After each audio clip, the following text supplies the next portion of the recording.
Ration card থকা মানুহক অৰুণোদয় দিয়া হৈছে আৰু এতিয়া ৰেচন কাৰ্ড থকা মানুহক সুলভ মূল্যত দালি আৰু চেনি দিয়াৰ ব্যৱস্থা কৰিছে চৰকাৰে। আৰু সেইকাৰণে আপোনালোকে আগৰ দিনবিলাক চাব। আজি আমি আৰু 1800 মানুহক ঘৰ দিছো, সৰু বস্তু দিয়া নাই। 2 লাখ টকা ঘৰ দিছো। কিমান শান্তিৰে আপোনালোকে বহি আছে নে নাই? মনত পেলাওকচোন বাইদেউহঁত কংগ্ৰেছৰ দিনত সূতা কম্বল আঁঠুৱা পাবলৈ কাৰণে 50 টকা গাঁৱৰ কংগ্ৰেছৰ দলতো ঘুষ দিবলগীয়া হৈছিল। আৰু যদি এই তেনেকুৱা মিটিং যেতিয়া গজাই মনাই ক্ষেত্ৰত হয় তেতিয়া মাইকী মানুহবিলাকে চুৰিয়া কাজিয়া হৈছিলে। হৈছিলে নে নাই কওক আপোনালোকে? হৈছিলে নে নাই কওক?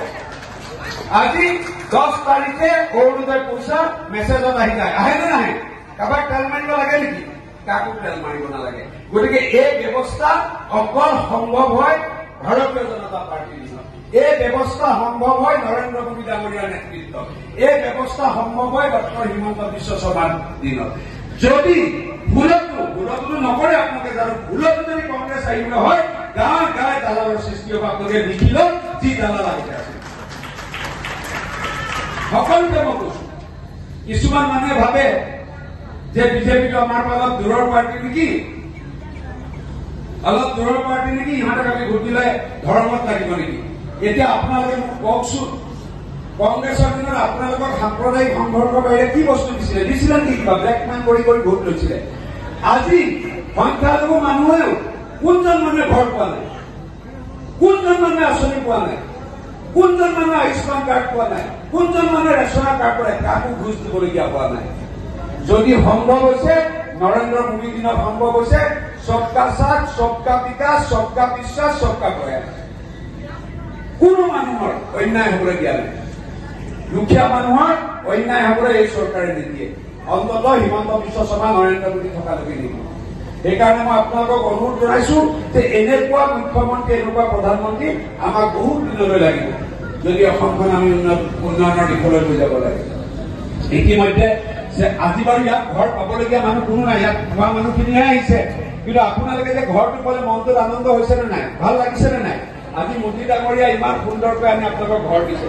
ঘৰত যেতিয়া যাব মৰমত ওচৰৰ ঘৰ মানুহকো বুজাই দিব যে তই যে ঘৰ পোৱা নাই, তই কিন্তু 2-3 মাহৰ ভিতৰত ঘৰটো পাবি। এই ব্যৱস্থা বুজাই দিবনে নিদিয়ে? গাঁৱত চবৰে যেতিয়া পকা ঘৰ হ'ব মনটো ভাল লাগিব নে আপোনালোকৰ? লাগিব নে নাই? যে আপোনালোকে যেতিয়া কালিলে ক'ব পাৰিব অহা বছৰ যে আমাৰ গাঁওখনত এঘৰ কেঁচা ঘৰ নাই, তাতকে গৌৰৱৰ কথা আছে নেকি কওকচোন? হয় নে নহয় কওক? সেইকাৰণে মই অনুৰোধ জনাইছো, এই চেল্ফ জিঅ' টেকিং হওক, আমাৰ গাঁৱৰ যুৱক হওক, জীৱিকা সখী হওক, সকলোৱে মিলি বাকী ঠাইত যোৱা যিমানখিনি কেঁচা ঘৰ আছে এই বছৰৰ ভিতৰত মানে এই বছৰ মানে 25ৰ বছৰ বুজাইছো, অহা বছৰ মানে এপ্ৰিলৰ পিছত বুজাইছো। আৰু এমাহ পিছৰ পৰা প্ৰক্ৰিয়া আৰম্ভ হ'ব। কোনো লখিমপুৰ বিধানসভা সমষ্টিত কেঁচা ঘৰ থকা মানুহ নাথাকিব বুলি মোৰ একেবাৰে দৃঢ় বিশ্বাস। পঞ্চায়তৰ মুকুল গোস্বামী, জানমণি শইকীয়া আৰু সৰজাম বেগম আটাইকেইগৰাকী আমি মঞ্চলৈ আগবাঢ়ি আহিবলৈ অনুৰোধ জনাইছো।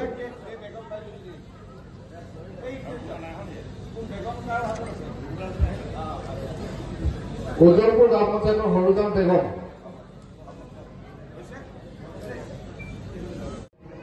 বীণা বৰা শইকীয়া পদুমণি পঞ্চায়ত আৰু শৰৎ চুতীয়া পদুমণি পঞ্চায়ত।